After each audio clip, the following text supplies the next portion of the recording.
Radio Cambridgeshire, thank you for coming along today. We are talking about the possible closure of the Mill Road Railway Bridge, a new development in this topic, in this debate, in this possibility yesterday. There's a group of people from round Mill Road who very much want the streets to stay open to all traffic, so much so that they have challenged the county council's plans to close it to most traffic. And yesterday they got the nod from a judge that their legal campaign could go ahead. Where do you sit on this? Is it a good idea to close the Mill Road Bridge in Cambridge to most motor vehicles? Nick is on the Come phone on, from Nick. Cambridge. Hi, Nick. Good morning, Dottie. Are you a Mill Road user? I am indeed. I've lived for 32 years just off Mill Road on the Romsey side. I love living in the area. It's absolutely great. I cycle over the bridge, I walk over the bridge, and from time to time I drive over the bridge. It's more convenient to cycle and walk, so I have to have a reason for taking the car. So taking my elderly mother somewhere, or collecting heavy items, or it's just the best route. Like I drove yesterday to Milton Road to collect a colleague to car share on a trip to Huntingdon. So there are times I want to use the road and to keep using the road. Okay, so you don't fancy it being mostly closed to people like you who actually it is useful to drive sometimes? Absolutely right.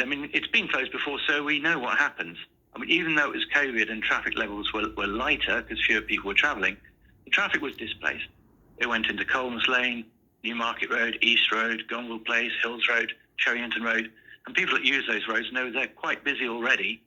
So a journey that used to take me 20 minutes could take me 45 minutes, which, that was with lighter traffic levels we have now. So it's a fairly daft idea, in my opinion, to take some of the traffic out of Mill Road and to make it a lot worse on all the surrounding roads. It's just actually creating pollution, because not even the county councillors claim this move would reduce pollution on Mill Road itself. It's not in their case. So this isn't a pollution argument, that's a red herring. And the other thing that's slightly dodgy is the blue badge holder thing.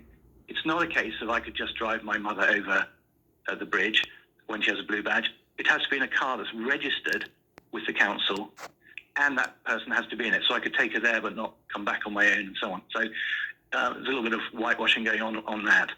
But so Absolutely if it's right. going to create pollution and not solve pollution, and it's going to make life difficult for residents, it's starting off as a bad idea in my book. What about cafe society? What about wider pavements and a beautiful environment to walk around your neighbourhood, Nick?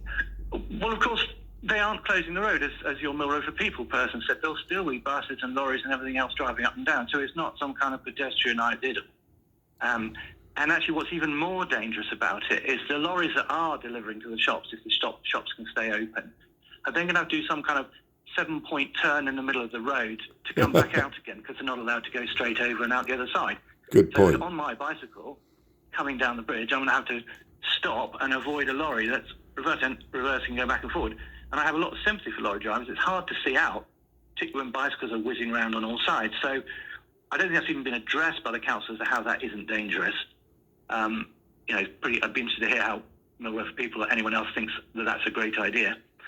And talking of dangerous, we know as well when the road bridge was shut before that violent crime went up in the area. My wife refused to walk on the road after dark without passing traffic. It was can we definitely say that correlation is causation there? Do we know that one thing caused the other? No. I can't prove one thing caused the other, but there were, I think, 3 serious incidents reported in the time that it was shut, and it was enough for my wife not to want to walk after dark, which, if the idea is more walking, that didn't happen for my limited data pool that I can see. So not very happy with the whole idea.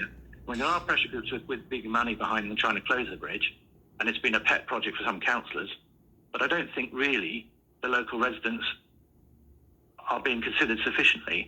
And the idea that everyone's going to stop driving and start walking and cycling, well, actually in Cambridge, we have the highest level of active travel of any city in the country already, and most people are already walking and cycling where it's the best solution, because that's the kind of city it is. Nick, really interesting to hear your thoughts. Thank you very much for coming on the show. Appreciate it. Nick in Cambridge there, have your say. 08000. Brilliant, Nick. Well done. Has anybody picked up the point that the very name Mill Road Bridge indicates it's a conduit of trade? People used to go up and down with sacks of flour For goodness sake, can't these people from Mill Road for People just go away and hide under a rock?